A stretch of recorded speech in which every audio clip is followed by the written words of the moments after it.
السلام علیکم۔ آج کی اس ویڈیو میں ہم بات کرنے والے ہیں مضمون نگاری سسرال میں زیادتیاں اور خودکشی۔ دوستو، اگر آپ نے ابھی تک ہمارا چینل سبسکرائب نہیں کیا پلیز چینل کو سبسکرائب کریں، ویڈیو کو لائک اور شیئر بھی کریں۔ سسرال والوں کے ساتھ مسائل کا سامنا کرنا ناقابل یقین حد تک مشکل اور زبردست ہو سکتا ہے۔ بعض صورتوں میں یہ مسائل خودکشی کے خیالات کا باعث بھی بن سکتے ہیں۔ اس حساس مسئلے کو حل کرنا اور ان لوگوں کو مدد فراہم کرنا ضروری ہے جو شاید جدوجہد کر رہے ہوں۔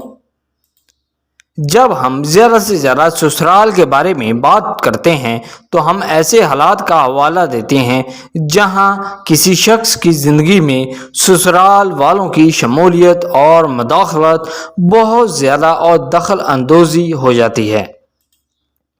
یہ مداخلت ذاتی معاملات میں مسلسل مداخلت سے لے کر ضرورت سے زیادہ تنقید، کنٹرول اور یہاں تک کہ جوڑ توڑ تک ہو سکتی ہے۔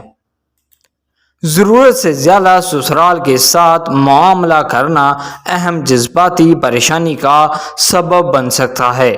یہ افراد کو پھنسے ہوئے اور دم گھٹنے کا احساس دلا سکتا ہے کیونکہ ان کی ذاتی حدود کی مسلسل خلاف ورزی کی جاتی ہے۔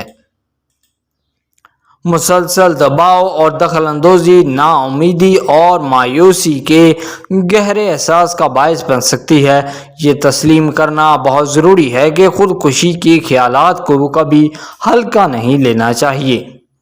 اگر کوئی شخص خودکشی کے خیالات کا اظہار کرتا ہے یا ظاہر کرتا ہے تو اسے فوری مدد اور حمایت فراہم کرنا ضروری ہے۔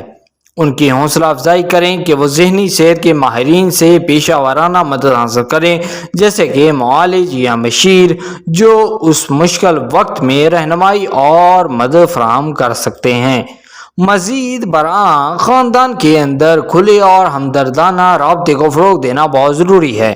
فرد اور ان کے شریک حیات کو اپنے خدشات کا اظہار کرنے اور سسرال والوں کے ساتھ حدود طے کرنے کی ترغیب دیں۔ اس سے صحت مند حرکیات قائم کرنے اور متاثرہ شخص پر کچھ دباؤ کو کم کرنے میں مدد مل سکتی ہے۔ آخر میں، خود کی دیکھ بھال کو فروغ دینا بہت ضروری ہے۔ فرد کو ایسی سرگرمیوں میں مشغول ہونے کی ترغیب دیں جو انہیں خوشی دیتی ہیں اور تناؤ کو کم کرنے میں مدد کرتی ہیں۔ تناؤ کہتے ہیں سٹریس کو۔ اس میں مشاغل، ورزش، مراقبہ یا فطرت میں وقت گزارنا شامل ہو سکتا ہے۔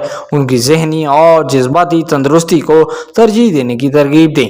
آئی ہوپ کہ یہ ویڈیو آپ کو بہت پسند آئے گا۔ پسند آئے تو پلیز ویڈیو کو لائک کریں، ہمارے چینل کو سبسکرائب کریں۔ اگر آپ کو یہ ایسٹ انفارم میں چاہیے تو ڈسکرپشن میں ویب سائٹ کا لنک دیا گیا ہے، جس پر کلک کر کے آپ اس ایسٹ انفارم میں لے سکتے ہیں۔ Thank you.